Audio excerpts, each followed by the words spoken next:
My name is Martha. I'm 68 years old, and after driving 14 hours through a storm to my only daughter's wedding, I overheard her tell her fiancé she hoped I'd get lost in a ditch. The result was that I quietly got back in my car, drove away, and rewrote my $4.5 million will. A will she never even knew existed. It's a long story, but I have a feeling some of you out there might understand. Before I begin, I'd love to know where you're all listening from. Let me know in the comments what country you're in and what time it is there. It makes the world feel a little smaller, doesn't it? Okay, let's get into it. It all started on a Thursday. The rain started just outside of Omaha. Not a gentle spring shower, but a relentless, angry downpour that turned the highway into a slick, gray serpent. The wipers on my 10-year-old Buick fought a losing battle, smearing the water back and forth in a hypnotic, frustrating rhythm. Every hour, a sharp, familiar pain shot up from my knuckles to my shoulder. Arthritis. My doctor had told me a drive like this was madness. 14 hours? From my quiet little home in Colorado all the way to Chicago for my daughter Sarah's wedding? "Fly, Martha," Dr. Evans had said, his face a mixture of concern and exasperation. "It's safer. It's faster." But he didn't understand. You don't fly when you're carrying a 4-tiered homemade lemon and elderflower cake, the same kind I'd made for Sarah's 16th birthday. You don't fly when your daughter, in a moment of rare sentimentality, had said, "Mom, it wouldn't be a celebration without your cake." So I drove. I packed the precious cargo in a cooler, braced it with pillows, and set off before dawn, my body humming with a cocktail of ibuprofen and pure, unadulterated motherly love. The drive was a pilgrimage of memory. Every mile marker brought a new flashback. Sarah's first steps, her scraped knee from falling off her first two-wheeler, the proud glint in her eyes at her high school graduation. After my husband, Robert, passed away 10 years ago, it had just been the two of us. He was the love of my life, my rock, and his sudden absence left a hole in our world so fast I thought it would swallow us whole. I'd had to take sole custody of our daughter's future, of her heart. I sold our family home, the one Robert and I had built with our own hands, to fund her education at Northwestern. The college fund we'd started wasn't quite enough for a private university of that caliber, and I was determined she wouldn't be saddled with loans. I moved into a small, rented condo and told her the market had been bad, that the money was just enough to get by. It was a lie, but it felt like a necessary one. A few days before the trip, she'd called. The conversation was stilted, as they often were lately. She'd been stressed, she said. The wedding planner was a nightmare. The cost of the flowers was astronomical. "I just don't know how we're going to manage, Mom," she'd sighed, a carefully crafted note of desperation in her voice. It was the same tone she used when she wanted something. "Michael's salary is good, but with all this, we're just stretched so thin." I knew what was coming. I felt a familiar tightening in my chest. I offered to help with the caterer's bill. She accepted instantly, the relief in her voice a little too quick. I told myself it was just wedding jitters. I ignored the little red flag. 14 grueling hours later, I pulled up to the grand suburban house they were renting for the weekend. Every muscle screamed in protest as I hobbled out of the car. The rain had finally softened to a drizzle. I could hear music and laughter from inside. A wave of relief washed over me. I'd made it. I was here for my baby girl. I carefully lifted the heavy cake from the back seat, my arms shaking with effort. I walked up the stone path, my heart swelling with anticipation. I wanted to see the look on her face when she saw the cake. I reached the front door, which was slightly ajar, and was about to call out her name when I heard their voices from the foyer. Sarah's voice, sharp and annoyed. "I just can't believe she actually drove all this way. I told her not to." Then Michael, her fiancé, a man I'd only met a few times and who always seemed to have a smile that never quite reached his eyes. "I know, babe. It's embarrassing. That ancient car, that worn-out old lady look, she's going to ruin the aesthetic of our wedding photos." My hand froze, hovering over the doorknob. My breath caught in my throat. Sarah laughed, a sound that was suddenly ugly and foreign to me. "God, I hope she gets lost on the way to the chapel tomorrow. Honestly, Michael, she wished my car would just break down in a ditch somewhere so we wouldn't have to deal with her." Then came the part that shattered me. Michael's voice, dripping with a casual cruelty that felt like ice water in my veins. Don't worry about it. She's just a financial burden. And besides, she's so attached to that old lake house. After the wedding, we'll get our hands on it. She's old and getting sentinel. A few legal papers, and she won't know what hit her. Sarah didn't object. She just giggled. You're terrible. The world went silent. The sounds of the party, the rain, the pounding in my own ears, it all faded away. I stood there, a 68-year-old woman with aching joints, holding a cake made with love, listening to my only child wish for my disappearance so she could steal the last sacred piece of her father's memory? The house Robert and I had built as our sanctuary, our planned retirement spot, the place where we'd scattered his ashes? It wasn't just a house, it was his soul. And they were planning to gut it? My heart didn't break. It turned to stone. Without a sound, I turned around. I walked back down the path, each step unnaturally steady. I placed the cake on the wet ground beside their perfectly manicured hedges. I got back into my ancient car, the engine turning over with a familiar, comforting rumble. I put it in reverse and pulled away from the curb, my eyes fixed in the rearview mirror, watching the house full of light and laughter and betrayal shrink into the darkness. At that moment, I wasn't a heartbroken mother. I was something else entirely, something they had created. I drove for an hour, maybe two. I don't remember the roads, only the blur of streetlights on wet asphalt. The pain in my hands had been replaced by a cold, hollow numbness that spread through my entire body. I wasn't crying. Tears felt like a luxury I couldn't afford. They were for grief. And this was something harder, something sharper. This was war. I finally pulled into the parking lot of a nondescript motel, the kind with a flickering vacancy sign and peeling paint. The room smelled of stale cigarette smoke and industrial cleaner. I locked the door, leaned against it, and finally let out a breath I didn't realize I'd been holding. My phone, which I had silenced, was sitting on the passenger seat. I picked it up, 45 missed calls, a string of texts. The first few, from Sarah, were feigning concern. Mom, where are you? We're worried. Did you get lost? Call me. Then the tone shifted. Annoyance crept in. Seriously, Mom, you're ruining the rehearsal dinner. Everyone is asking where you are. This is so typically you, making everything about yourself. Finally, the anger, laced with Michael's influence. You are unbelievable. If you don't show up tomorrow, don't ever bother speaking to me again. The last one was from Michael himself, a blunt instrument of a threat. You'll regret this, Martha. He called me Martha. Not Mom, not even my first name with a hint of respect. Just Martha, like a stranger, like an obstacle.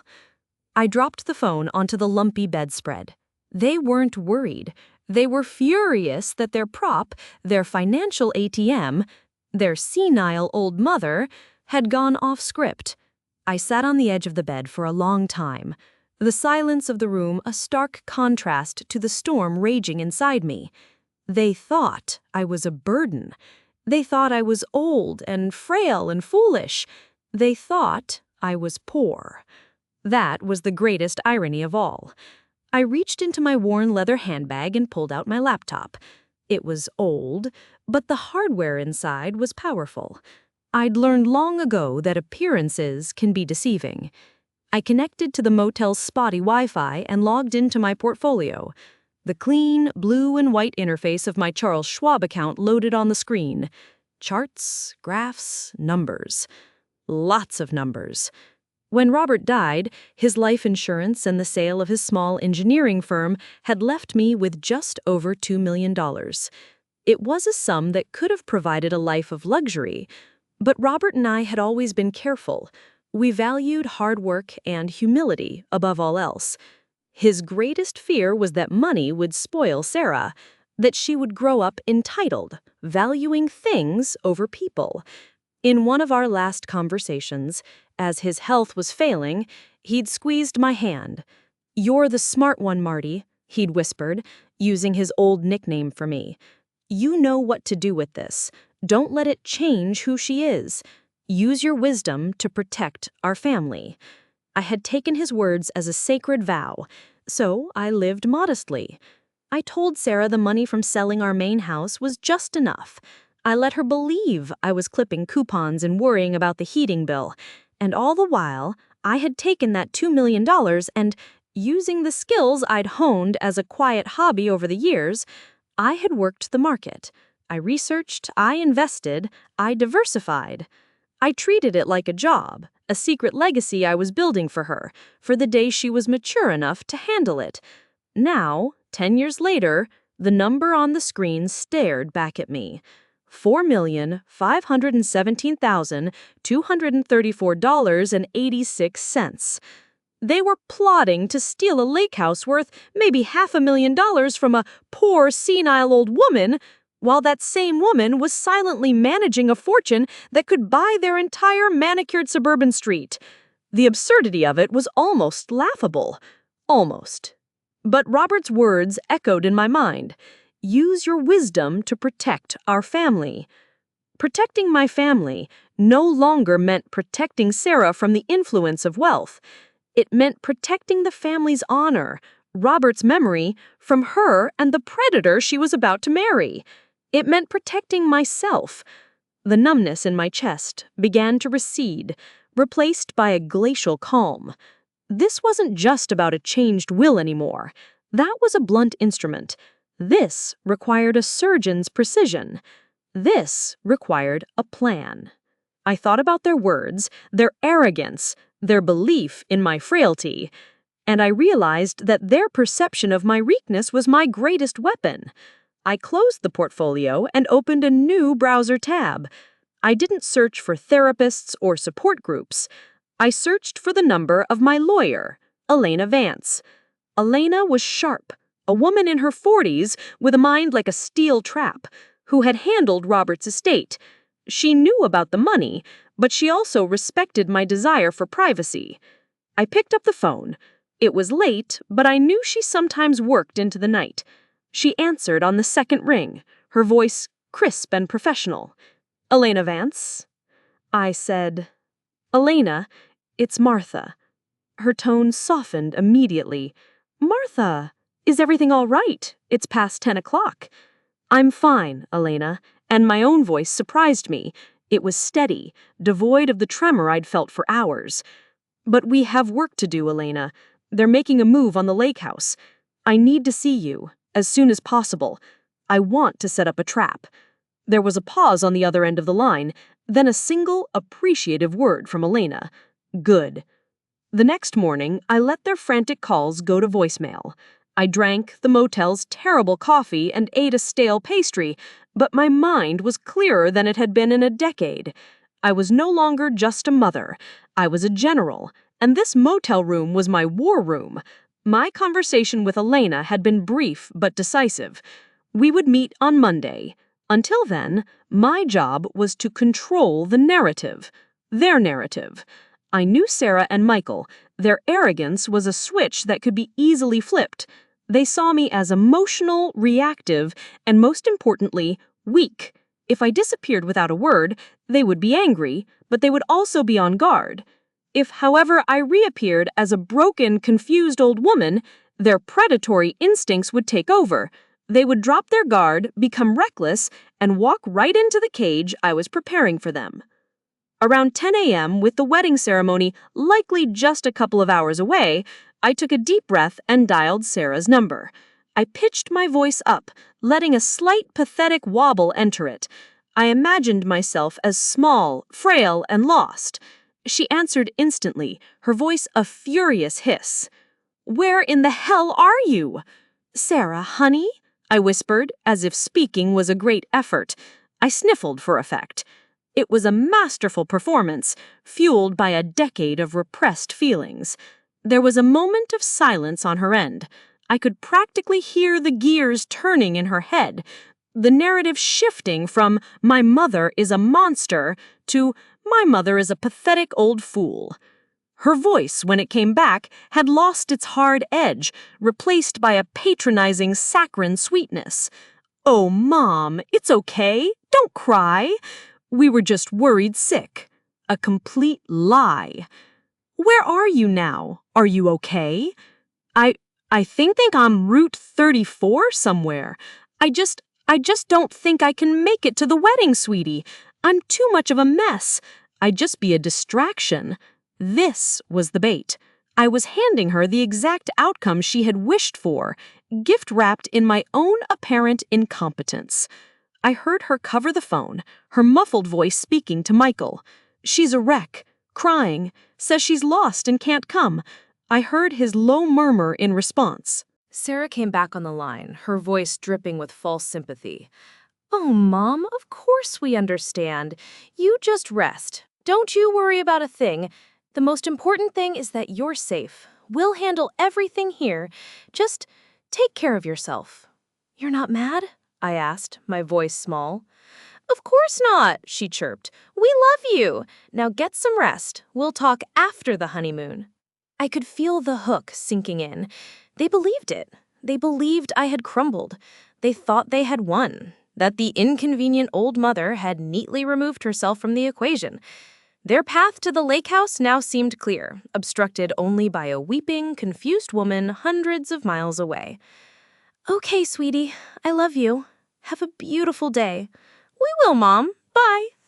She hung up. I held the phone in my hand, my expression transforming from one of sorrowful fragility to one of cold, hard resolve. The performance was over. My face felt like a mask that had been set in concrete, and now it was time to let it crack. They saw a victim. They would never see the predator until its jaws were already clamped shut. I spent the rest of the day of my only daughter's wedding, in that cheap motel room. I didn't watch TV or read a book. I worked. I logged back into my portfolio, not to check the balances, but to begin the process of liquidating certain assets, moving funds, preparing my war chest. I made notes, drafted emails, and outlined my exact goals for the meeting with Elena. This wasn't about emotion anymore. This was a financial transaction, a hostile takeover of my own life. While Sarah was tossing her bouquet and dancing with her new duplicitous husband, I was laying the foundation for their downfall. And as I worked, a strange thought occurred to me. In a twisted way, Sarah and Michael had given me a gift. They had shaken me out of a long, comfortable slumber and reminded me of the woman I used to be, the woman Robert had married. Smart, capable, and not to be underestimated. Monday morning, I drove into downtown Denver. The contrast between the grimy motel and the gleaming glass and steel canyons of the financial district was stark. It felt like I was crossing a border, leaving the territory of the victim and entering the realm of power. Elena Vance's office was on the 45th floor, with a panoramic view of the Rocky Mountains. The air smelled of expensive leather and ambition. Elena wasn't just any lawyer. She specialized in estate planning and asset protection for high-net-worth individuals. She was in her late 40s, always dressed in impeccably tailored suits, her dark hair pulled back in a severe but elegant bun. She greeted me not with pity, but with a firm handshake and a sharp, appraising look. "Martha," she said, closing the heavy oak door to her office behind us, "you look determined." "I am," I replied, taking a seat in one of the plush chairs opposite her massive desk. "Thank you for seeing me on such short notice. When you called and said the words lake house and trap in the same sentence, you had my full attention," she said, a faint wry smile on her lips. She folded her hands on the desk. "So, walk me through it, from the beginning." I recounted the entire story, from the 14-hour drive to the overheard conversation, the texts, and my performance on the phone. I was factual, concise, keeping the raw emotion out of my voice. I was presenting a case, not begging for sympathy. When I finished, Elena was silent for a long moment, her dark eyes unblinking. "In my line of work," she said, her voice low and even, "I deal with the 3 Ds. Death, divorce, and disinheritance. The ugliest parts of human nature often surface when money is involved. What you're describing is, sadly, not uncommon. The only uncommon element is you, Martha. Most people in your position call me in tears. You called me with a plan." "It's a rough plan," I admitted. "That's why I'm here. I need your help to refine it." Good, she nodded, all business. Let's start with the lake house. You're right. It's their primary target because they believe it's your only significant asset and that you're emotionally vulnerable to it. We need to take it off the table immediately. How? We create an irrevocable trust. We place the house and a few other key properties into this trust. You will be the trustee, but the beneficiary will be a designated third party. The point of an irrevocable trust is that once created, it cannot be changed or dissolved without the beneficiary's permission. Legally, the asset is no longer yours to give away, even if you wanted to. It's airtight. If they pressure you to sign any documents, those documents would be legally worthless. A wave of relief washed over me. Who should be the beneficiary? Alina thought for a moment. It needs to be someone you trust implicitly, but who is removed from the situation. Do you have a niece, a nephew, a godchild? I thought of my sister's son, David, a good, solid young man with a family of his own who always sent me Christmas cards and called on my birthday. Yes, my nephew David. Perfect, Alina said, her fingers flying across the keyboard. I'll draft the documents today. Now, for phase 2, the trap. This was where I had been uncertain. I knew I needed to catch them, but I didn't know how. Alina leaned forward, her eyes gleaming with strategic light. You've already done the hard part, she said. You've established the persona of a confused, fragile woman. Now we use that. We don't wait for them to make a move. We bait them into it. I will have a junior associate from my firm, someone they won't recognize, call Michael. She will present herself as a slightly overwhelmed small-town lawyer from a satellite office, claiming you came to her in a state of confusion, wanting to sign the lake house over to Sarah to make things right. My eyes widened. You want to hand them the paperwork? We want to hand them the bait, Alina corrected. We will create a full set of transfer documents. They will look completely legitimate. Michael, with his greed and arrogance, will see this as the finish line. He'll believe he's manipulating a naive lawyer and a senile old woman. He won't question it. He'll push Sarah to call you, to pressure you, to get your signature. And when she calls, I began, you will record the conversation, Alina finished. Colorado is a one-party consent state. As long as you are a party to the conversation, you can legally record it without her knowledge. Her words, pressuring her confused mother to sign over a major asset based on a lie, will be our smoking gun. It was brilliant. It was diabolical. It was perfect. There's one more thing, Alina added, her expression serious.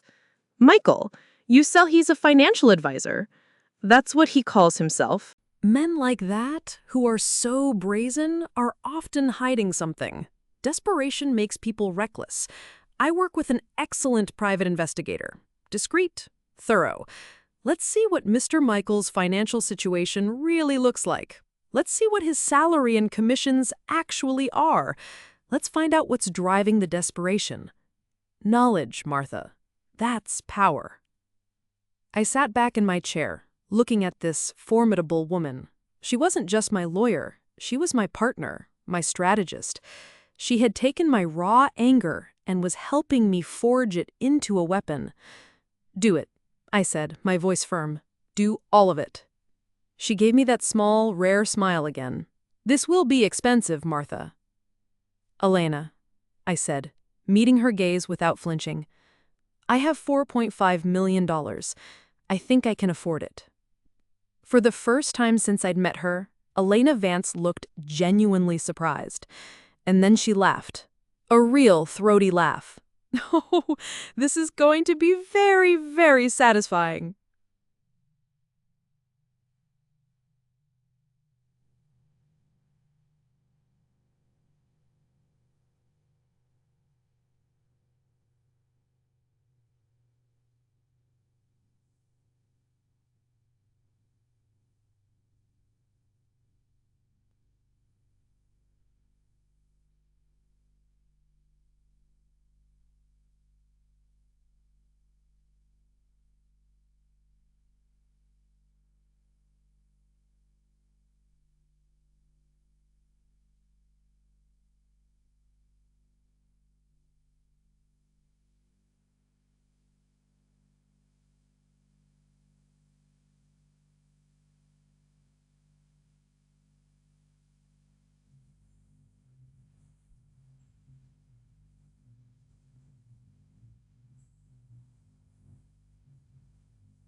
But it was the next section, financial liabilities, that made my blood run cold. Michael wasn't just living beyond his means, he was drowning. He had over $80,000 in high-interest credit card debt spread across 6 different cards. He had a $50,000 personal loan from a high-risk lender taken out just 6 months ago. And then came the worst part, a detailed log of online gambling transactions. He was losing thousands of dollars a week on sports betting and online poker. He was chasing his losses, digging himself into a deeper and deeper hole. The investigator estimated his total debts were approaching $200,000. The lavish wedding, the rented house, the designer suit he wore, it was all a facade, a house of cards built on debt and deceit. He wasn't marrying Sarah for love or even for the comfortable life he thought her family had. He was marrying her as a lifeline. He was grabbing on to what he perceived as a financially secure family, hoping to use her, and by extension me, to bail himself out. The plot to seize the lake house now made perfect, sickening sense. It wasn't just opportunistic greed, it was a desperate, calculated move to liquidate an asset and pay off his secret debts before they consumed him. He probably saw the $500,000 house as his salvation. He had manipulated Sarah, playing on her insecurities and her desire for a glamorous life, turning her against her own mother to execute his desperate escape plan. The report also contained personal details. He had been married before, a short-lived union that ended in a contentious divorce. His ex-wife had filed a complaint against him for financial misconduct, though it was later dropped. He was a parasite, moving from one host to the next. And my daughter was his next target. I closed the laptop, feeling a profound and chilling clarity. Any lingering doubt, any wisp of a thought that perhaps Sarah was just misguided, that perhaps I was being too harsh, was annihilated by the black and white facts in that report. I wasn't just protecting my property or my pride. I was saving my daughter from a predator, even if she didn't know it, even if she hated me for it. My role in the upcoming confrontation shifted. I was no longer just the avenger of my own betrayal.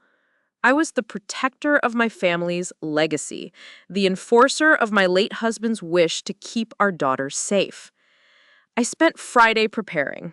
Not my legal case, Elena had that well in hand, but myself. I went to a high-end salon for the first time in years. I had my hair cut and styled, not in an old-fashioned way, but in a chic, sophisticated bob. I bought a new outfit, a pair of tailored slacks, a silk blouse in a deep sapphire blue, and a structured blazer. It was an armor of confidence. When they saw me, they would not see a frail, confused old woman. They would see a stranger. On Saturday morning, I didn't wait for them to call. I took control. I sent a text to Sarah. "Change of plans, honey. I'm feeling a bit better. Instead of you coming here, why don't we meet for lunch? My treat. Let's go somewhere nice. How about the Grandeur Cafe at 1 p.m.? It will be easier than having you try to find my little place." The Grandeur Cafe was one of the most elegant and public places in the city, known for its hushed atmosphere and clientele of judges, executives, and old money families. It was the last place anyone would want to cause a scene. It was the perfect stage. Sarah's reply was almost immediate. "Oh, okay, Mom, that sounds lovely. We'll see you there." The final piece of the trap was set. They would walk into that cafe expecting to have a pleasant lunch, get a signature from a dotty old woman, and drive away with a deed to a $500,000 house. They had no idea they were walking into their own judgment day. I picked up my handbag, which now contained my phone, the digital recorder, and 2 neatly bound folders prepared by Elena's office. One contained the irrevocable trust documents. The other contained the private investigator's report on Michael Peterson. I looked at myself in the mirror. The woman looking back was not a victim. She was a CEO about to close the most important deal of her life. The Grandeur Cafe was an oasis of quiet civility. A soft classical melody drifted from hidden speakers, and the clink of silver on porcelain was the loudest sound in the room. I arrived 15 minutes early and chose a table in the center of the room, a location that was both prominent and inescapable. I ordered a black coffee and waited, my posture erect, my hands resting calmly on the table next to my handbag. At precisely 1 p.m., I saw them enter. Sarah was wearing a stylish white dress, a holdover from her wedding wardrobe, and Michael was in a crisp suit, his smile as wide and empty as ever. They scanned the room, and for a moment, they looked right past me. Their eyes were searching for a hunched, gray-haired woman in a cardigan. When Sarah finally recognized me, her eyes widened in surprise. The chic haircut, the sapphire blouse, the confident poise, it wasn't what she was expecting. A flicker of uncertainty crossed her face before she plastered on a bright smile.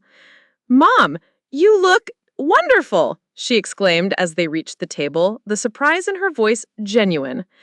"Thank you, dear," I said calmly. "You must be tired from the drive." They sat down, Michael placing his leather briefcase on the chair beside him. I knew what was inside: the fraudulent transfer documents. "It was nothing," Michael said smoothly, oozing charm. "We were just so happy to hear you were feeling better, and we're so touched by your generous offer."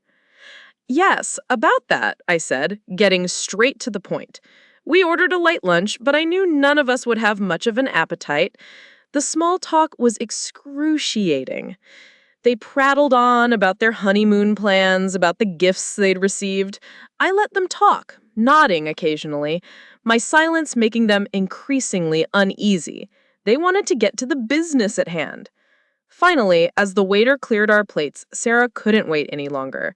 "So, Mom," she began, glancing at Michael's briefcase, "about the paperwork." "Ah, yes, the paperwork." I reached into my handbag, but I didn't pull out a pen. I pulled out my smartphone and placed it on the table between us. I looked at Sarah, my expression unreadable. "Before we sign anything, I think you should listen to something." I pressed the play button. My own voice, wavering and pathetic, filled the quiet space around our table. I just want you to be happy. It's what your father would have wanted." Then Sarah's voice, firm and insistent. "It's not complicated at all. You don't want to back out now and make things awkward again, do you?" The color drained from Sarah's face. She stared at the phone as if it was a venomous snake. Michael's smile vanished, replaced by a tight, angry line. He looked around the cafe, suddenly aware of the other patrons. "What is this?" Sarah whispered, her voice trembling. "That," I said, my voice now as cold and clear as a winter morning, "is called Exhibit A. It's a recording of you pressuring your supposedly confused mother to sign over a major asset under false pretenses. It's quite compelling, don't you think?" I let the weight of that sink in. Sarah looked like she was going to be sick. "Now, about the house you're so eager to acquire," I continued, reaching into my bag again. I pulled out the first folder and slid it across the table. "You can save the ink on your documents, Michael. This is a copy of the irrevocable trust agreement that was filed with the state of Colorado last Tuesday. The lake house, along with several other properties, is no longer mine to give away. It is legally beyond my reach. And yours." Michael snatched the folder and flipped through it, his face turning a dark, mottled red. He understood the legal language. He understood what an irrevocable trust meant. Checkmate. He slammed the folder down on the table. "Just for a stupid, run-down house?" he snarled, his voice a low, vicious growl. "You'd do all this?" I looked at him, and for the first time, I let him see the full depth of my contempt. "Oh, Michael, you are so much more ambitious than that. You weren't just after the house, were you? You thought I was a poor old woman with one little nest egg. You thought wrong." And then I played my final card. I pulled the second folder from my bag and placed it squarely in front of him. "This is what you're really after." He opened it. The first page was a summary of my investment portfolio. The number at the bottom, $4,517,234.86, seemed to leap off the page. His jaw went slack. His eyes bulged with a mixture of shock and pure, unadulterated greed. He had been hunting a rabbit and just discovered it was a dragon guarding a mountain of gold. Sarah leaned over to look, her hand flying to her mouth. A choked sob escaped her lips. "But that's not the most interesting part of this folder," I said, my voice like ice. "Keep reading, Michael." He turned the page, and there it was, the private investigator's report. His debts, the gambling losses, the lies about his job, the first divorce. I watched as the last of his composure disintegrated. He was exposed, stripped bare in the middle of this elegant cafe. He was no longer a predator. He was just a pathetic, desperate failure. He shot a look of pure hatred at me, then at Sarah. It was all my fault. It was all her fault. Sarah, who had been staring at the portfolio, finally looked at her new husband, her eyes filled with a dawning horror. This was the man she had chosen over her own mother. "Michael?" she whispered. "Is this true?" That's when he snapped. All the rage, all the humiliation boiled over. He forgot where he was. He forgot the audience. He lunged across the table, not at me, but at her. "You useless idiot!" He spat, his face contorted in an ugly mask. He grabbed her arm, his fingers digging into her flesh. "You couldn't even handle your own mother. You lost us everything." People at the surrounding tables gasped. A waiter started moving towards us. I stood up. I didn't shout. I didn't need to. I spoke with the absolute authority of a woman who had nothing left to lose and everything to protect. "Get your hands off my daughter," I said. My voice cut through the air like a shard of glass. "And get out, now." He froze, suddenly aware of the dozens of eyes on him. He saw the judgment, the disgust. He released Sarah's arm as if it were red hot, shot me one last look of venomous hatred, and then, in utter humiliation, he turned and practically fled from the cafe. The room was silent except for the sound of my daughter's ragged sobs. She sat there, a beautiful bride in a white dress, utterly broken. The power had shifted, the board had been cleared, I had won. But as I looked at the wreckage of my daughter's life, there was no triumph, but only a vast, aching sadness. The silence that Michael left in his wake was heavier than any sound. The cafe staff, to their credit, were the picture of discretion. A manager glided over, murmured, "Is everything all right, madam? Do you need assistance?" I simply nodded. "We're quite all right. The unpleasantness has departed. Could we just have the check, please?" He nodded and retreated, leaving me alone with my weeping daughter. Sarah didn't look at me. She just stared at the damning folders on the table, her shoulders shaking. The beautiful, confident woman who had walked in an hour ago was gone, replaced by a lost, broken girl. I didn't know," she whispered through her tears. "About his deaths? About the gambling? I swear, Mom, I didn't know." "I believe you." And I did. She wasn't a master manipulator like Michael. She was his willing accomplice, blinded by vanity and greed, but she wasn't the architect of the scheme. You didn't know about his debts, but you knew about the lake house. You knew what you were saying when you wished I'd end up in a ditch. You knew what you were doing when you pressured me on the phone. Don't you dare pretend you were an innocent victim in all of this. My words were harsh, but they needed to be. The time of coddling, for making excuses for her, was over. That part of our relationship had died in the foyer of that rented house. She flinched, as if I'd slapped her. I was stupid, she sobbed. I was so caught up in the wedding, in the image. He made it all sound so easy, so logical. He twisted everything. He didn't have to twist very hard, did he, Sarah?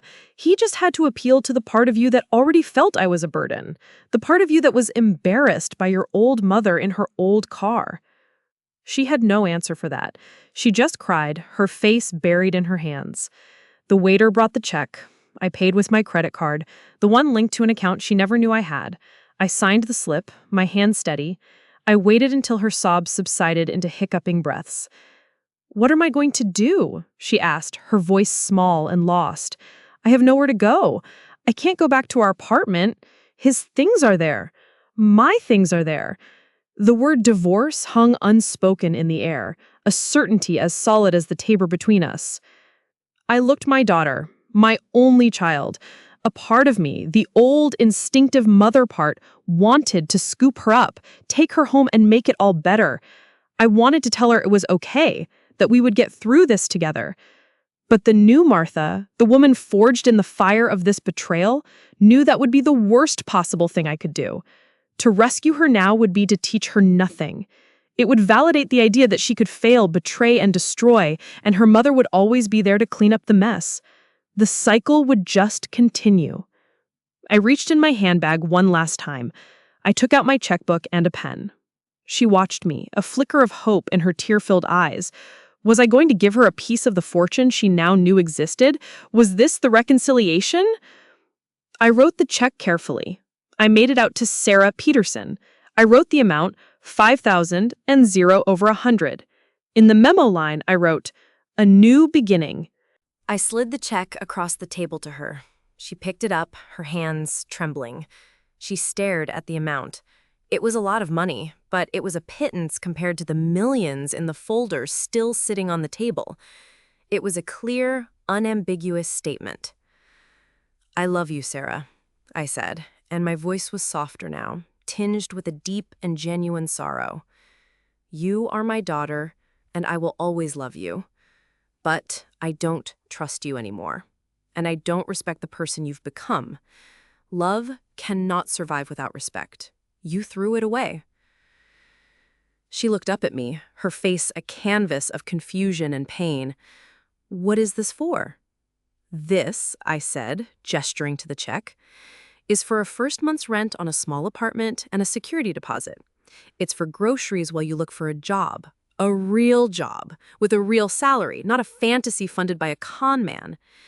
It is the last handout you will get from me. The rest you have to do on your own." I stood up, gathering my things, leaving the damning folders on the table for her to dispose of. "You are a smart, capable woman. I know you are because your father and I raised you. It's time you started acting like it. Find yourself. Build a life you can be proud of. A life that isn't based on what someone can give you." "Where will you go?" she asked, her voice barely a whisper. "I'm going to go live my life," I said. "A life I put on hold for far too long." I turned and walked away, leaving her sitting there with the check, the folders, and the ruins of her life.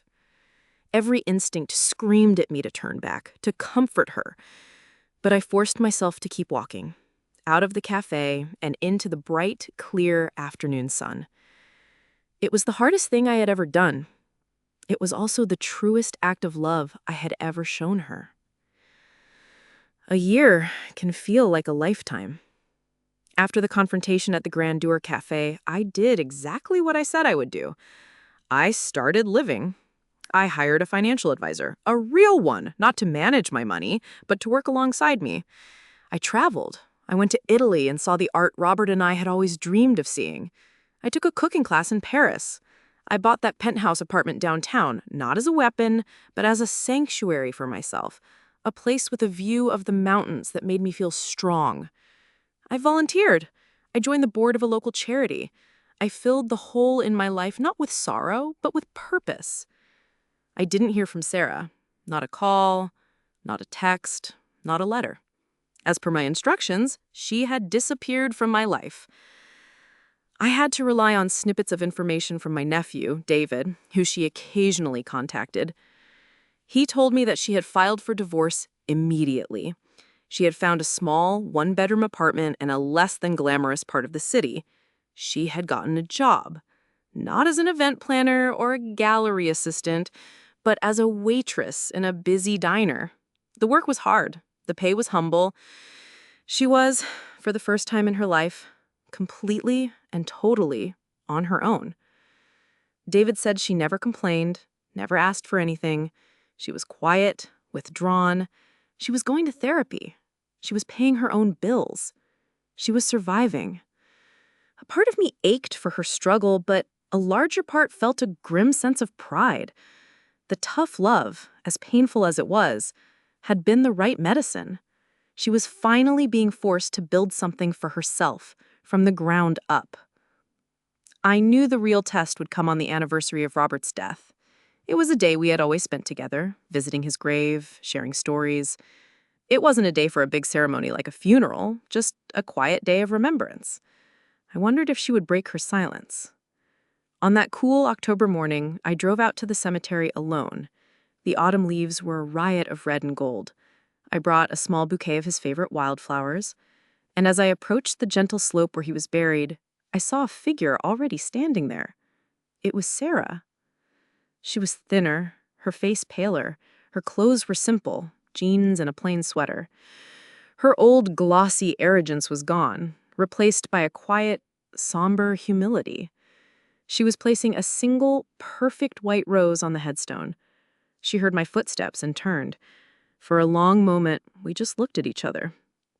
There was no anger in her eyes, just a deep, profound sadness and a hint of fear. I was the one who broke the silence. "Hello, Sarah," I said softly. "Hi, Mom," she replied raspy. We stood there for what felt like an eternity, the space between us filled with the ghosts of the past year. I didn't know what to say. "I'm sorry" felt too small. "I miss you" felt too complicated. She spoke first. I've been doing a lot of thinking," she said, her eyes fixed on her father's name carved into the granite. "About Dad, about what he would think of me." She took a shaky breath. "He would have been so ashamed." "He would have been heartbroken," I corrected gently. "But he would have loved you. He always would have loved you." "I know," she whispered. "In my therapy, we talk a lot about value. I spent my whole life thinking my value came from what I had, what I looked like, who I was with. Michael, he was a reflection of that. I wanted the promotion in life without doing the work. You were right about everything. I was a terrible daughter and a terrible person." It was the first time I had heard genuine, unadulterated remorse from her. There were no excuses, no justifications, just the plain, ugly truth. "People can change, Sarah," I said. "I'm trying. It's hard, but I'm trying." We stood in silence for a while longer, united in our shared memory of the man we had both loved. As I turned to leave, she spoke again, her voice hesitant. "I got a new job last week. It's just an administrative assistant at a small nonprofit. The salary is tiny, but I like the people. They're doing good work." "I'm glad to hear that, Sarah." And I truly was. It wasn't a solution. It wasn't a magic fix. But it was a beginning, a crack of light in a long, dark year. As I walked back to my car, I felt something I hadn't felt in a long time.